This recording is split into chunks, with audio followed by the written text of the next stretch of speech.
All right, let's talk about something huge, the Trinity. For a lot of us, that word might bring up some confusing diagrams from Sunday school. Or maybe it just feels like this really complex, abstract idea.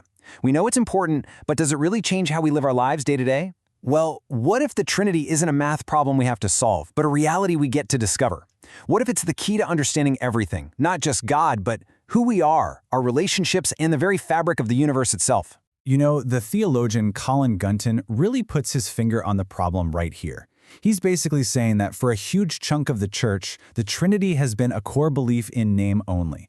We've forgotten it, he says, because we never really remembered it in the first place. It hasn't gotten into our bloodstream, you know? It hasn't been shaping the way we actually worship and live and see the world. So that begs the question, right? Why? Why does this central idea of the Christian faith so often feel like, as Gunton calls it, just abstract theorizing? And look, that is a totally fair question.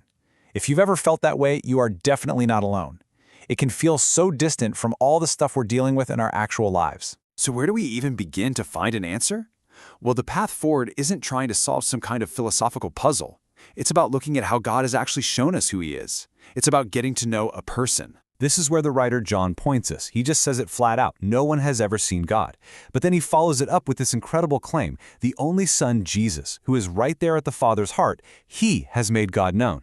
For Christians, this is the anchor. Any real understanding of who God is has to start with Jesus Christ. And think about what that means. It's profound. If you want to know what God is really like, you look at Jesus. Jesus Himself said it. Whoever has seen me has seen the Father. He becomes our touchstone, the living, breathing interpretation of God's true nature and character. We don't have to just guess or imagine what God is like. We can actually see it in the person of Jesus. And here's why that is so crucial. If you start with the question, who is God? And your answer is the God we see in Jesus, then you are led inevitably straight to the Trinity. Because when you look at Jesus, you don't just see one person acting alone. You see the Son, who is constantly talking about His Father and who promises to send His Spirit. So when you put all that together, Jesus revealing the Father and sending the Spirit, you end up with this really radical conclusion. God isn't some solitary monarch alone on a throne. At the absolute center of reality is a relationship, a community. God's very being is this eternal, dynamic community of three persons. And this is where it gets mind-blowing. Adam Lloyd Johnson draws out this massive implication. Just think about it. If God is the ultimate reality, and God exists as three divine persons in a constant state of loving relationship, well then, love isn't just a nice feeling. Love is the basic fabric of the entire universe. It's what reality is actually made of. You know, theologians actually have this amazing word for this incredible unity and diversity, perichoresis. It comes from a Greek word that kind of means to dance around each other, a mutual indwelling. It's this beautiful way of describing how the Father, Son, and Spirit are so intimately connected that they literally exist in one another without ever blurring into one person. So think of it like this, a perfect, seamless communion. The Father is in the Son is in the Father, and the Spirit is the love connecting them. They don't just work together like a committee or a team, they literally exist within one another. It's a perfect unity of three distinct persons. I absolutely love this imagery from Matthew Bates. He says it's not a static thing, but a dynamic, endless spiral of divine self-giving love. The very life of God is this constant, joyful flow of each person pouring themselves out for the others. That is the heartbeat of the entire universe. Okay, so what in the world does this have to do with us? Well, the whole story is that we were created in the image of God. And if God is an eternal community of self-giving love, what does it mean to be made in the image of that? It completely flips the script on how we see ourselves. I mean, our culture today really celebrates the individual, someone defined by their independence who stands apart from others. But a Trinitarian view says, no, we were created as persons, beings who find our truest identity in relationship with and for others, just like the Father, Son, and Spirit do. As Cornelius Plantinga puts it so well, God isn't a static thing, but a dynamic event of relationship. And if reality itself is fundamentally communal, then our purpose can't possibly be found in isolation. It has to be found in community, in relationship, in love. And this brings us to the absolute heart of it all, which Alec Brooks just summarizes perfectly. The reason we exist, the reason we're here, is to participate in this divine life.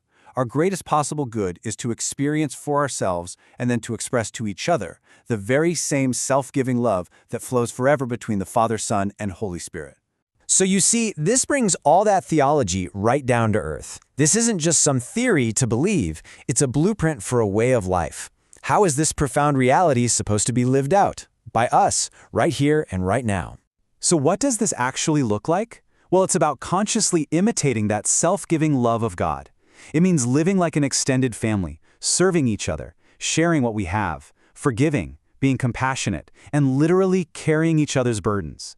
When a group of people starts to live this way, they become a living, breathing portrait of the God they're made in the image of. The Christian community, when it's at its best, is meant to be what Colin Gunton calls a school of personal being. It's the training ground, the gym, where we practice and learn how to stop being isolated individuals and start becoming true persons, learning what it means to live with, from, and for one another. And C.S. Lewis points out that this is how God's true nature actually becomes visible in the world. It's not just through one good person here or there. God shows himself as he really is through a whole body of people who are loving, helping, and literally showing God to one another in their life together. Let's circle back to where we started. John said, "No one has ever seen God." But he adds this absolutely stunning conclusion to that thought. He says, if we love one another, God literally lives in us, and his love is made visible. It's perfected in our relationships. Our love becomes the tangible proof of the unseen God. And this is what Jesus said would be the ultimate sign. Not perfect doctrine, not big fancy buildings, not political influence. The single defining mark of his followers would be their real, tangible, self-giving love for one another. That is the echo of the Trinity in our world. So we end with this question, and it's not a piece of abstract theology. It's a deeply personal, practical challenge for every single one of us. If the ultimate reality of the entire universe is a community of self-giving, overflowing love, how is our life, together, making that God visible to a watching world?